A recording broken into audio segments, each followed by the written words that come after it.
Salam sehat sahabat ruang hatiku. Semoga sahabat ruang hatiku selalu diberikan kesehatan dan rezeki yang berkah. Kali ini saya mau sharing. Bagaimana cara kita tahu bahwa kita berada di circle pertemanan yang kurang baik atau toxic relationship? Punya circle pertemanan yang baik, kita bisa mendapatkan kenyamanan, kegembiraan, dan kekuatan yang kita butuhkan. Saling bantu-membantu dalam hal yang positif, membuat kita merasa dikenal dan dimengerti, dan mendukung kita saat kita sedang kesulitan. Iya, itu kalau kita berada di lingkungan pertemanan yang baik.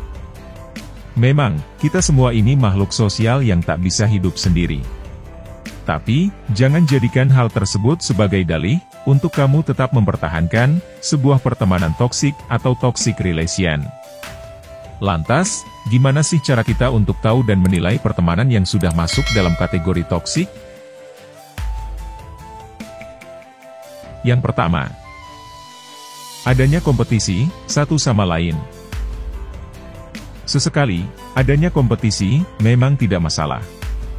Bagus malah. Tapi kalau terlalu sering, malah bikin frustasi. Terlalu sering bersaing malah bisa bikin kalian merasa iri atau bahkan insecure. Selalu berusaha saling mengalahkan satu sama lain, bukannya bikin iklim pertemanan jadi menyenangkan, tapi malah bikin tegang. Terlalu banyak bersaing, juga bisa bikin kalian gak bisa saling berbagi pengalaman. Sehingga membuat hubungan pertemanan kalian jadi gak berkualitas.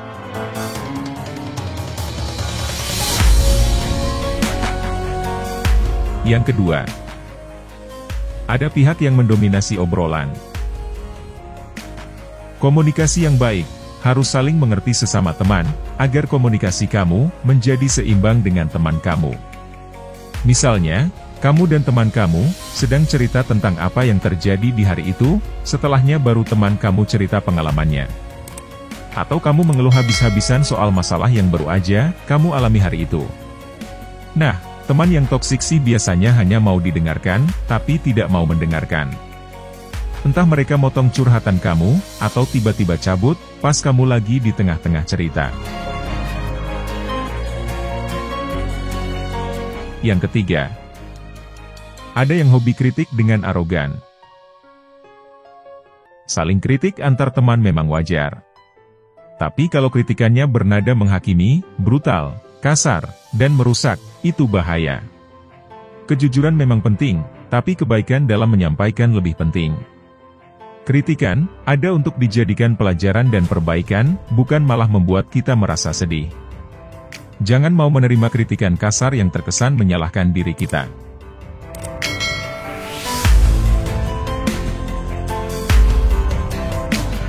Yang keempat, sering menyalahkan dan tidak mau minta maaf. Semua orang pasti pernah mengalami selisih paham dengan temannya. Entah kesalahannya ada di kamu atau di teman kamu. Teman yang tidak baik atau toksik pasti akan saling menyalahkan. Bahkan enggan untuk meminta maaf, apabila dia melakukan kesalahan ke diri kamu.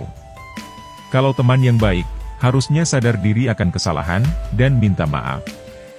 Dalam pertemanan yang toksik, seringkali ada orang yang tidak mau mengakui kesalahan sendiri, bahkan menyalahkan orang lain atas kesalahan yang ia perbuat.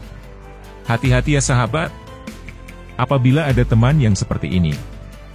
Jauhkan secara perlahan-lahan, lebih baik kehilangan teman yang toksik daripada kamu harus kehilangan kualitas hidupmu. Yang kelima, bikin kamu merasa nggak bisa jadi dirimu sendiri. Dalam mencari teman, kita pasti mencari mereka yang bisa menghargai kita apa adanya. Di mana kita bisa membuka diri pada mereka tanpa harus takut tidak disukai. Dengan teman yang toksik, semua hal ini tidak bisa kalian dapatkan. Biasanya sikap mereka yang menuntut kalian untuk selalu bersikap dengan cara tertentu, atau menyukai dan membicarakan hal tertentu. Dan bisa bikin kalian sering membohongi diri kalian sendiri. Kalian tidak bisa berekspresi karena takut dihakimi atau bahkan kehilangan teman.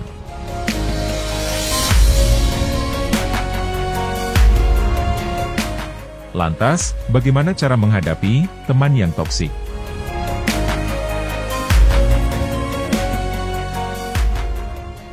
Yang pertama, buat batasan dengan teman yang toksik. Hal pertama yang bisa kamu lakukan saat kamu menyadari betapa toksiknya temanmu, kamu bisa membuat batasan interaksi dengannya. Jangan biarkan dirimu selalu mengikuti keinginannya yang maunya cuma menang sendiri, sesegera mungkin kamu harus membuat batasan. Yang kedua, pergi saat membahas topik yang negatif. Namanya juga teman yang toksik, tentu pembahasannya tak luput dari topik-topik yang negatif. Kalau hal ini terjadi, jangan segan untuk pergi meninggalkannya.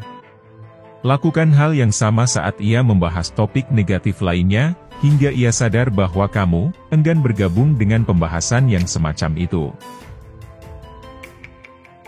Yang ketiga, tahan emosi. Siapa sih yang tak emosi saat berhadapan dengan teman yang toksik? Hal tersebut wajar, tapi jangan sampai kamu lampiaskan emosimu padanya. Ingat, orang semacam itu tak akan sadar, ataupun berhenti dari kepribadiannya yang toksik hanya dengan penumpahan emosimu padanya. Justru, yang ada ia menyalahkanmu karena emosimu telah melukainya, menyudutkannya, dan lain-lain. Kalau sudah seperti itu, tentunya tak akan pernah ada ujungnya. Jadi, lebih baik tahan emosimu untuk menentukan langkah yang lebih bijak lagi.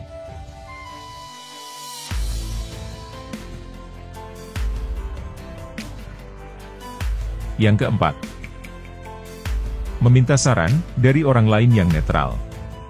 Daripada terus menahan emosi terhadap teman yang toksik, ada baiknya kamu berbagi cerita tersebut dengan orang yang tepat. Setelah menceritakannya secara detail, jangan lupa minta saran darinya. Tentunya, saran dari orang yang netral itu bisa dibilang objektif dan rasional. Jadi, saran tersebut bisa jadi pertimbanganmu untuk mengatasi teman yang toksik itu.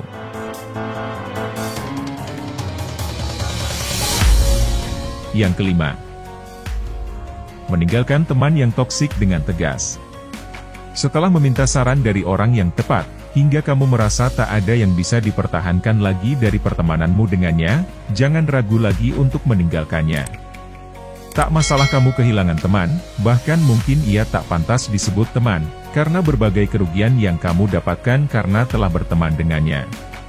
Tegaskan bahwa kepergianmu dari lingkungan pertemanan yang toksik itu untuk melindungi dirimu sendiri. Jadi, jangan pernah merasa bersalah karena telah meninggalkannya.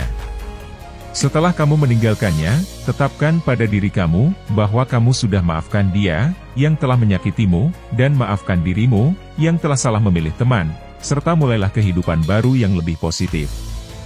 Itulah sharing kita kali ini, bagaimana cara kita tahu bahwa kita berada di circle pertemanan yang toksik, serta cara untuk menghadapinya. Semoga, dengan adanya video ini, kita bisa terus belajar untuk meraih kesuksesan yang kita harapkan.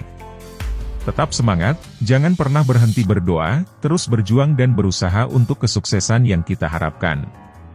Terima kasih sudah menonton video ini, Sobat Ruang Hatiku, juga boleh membagikan video ini, sebab berbagi itu adalah salah satu kebaikan.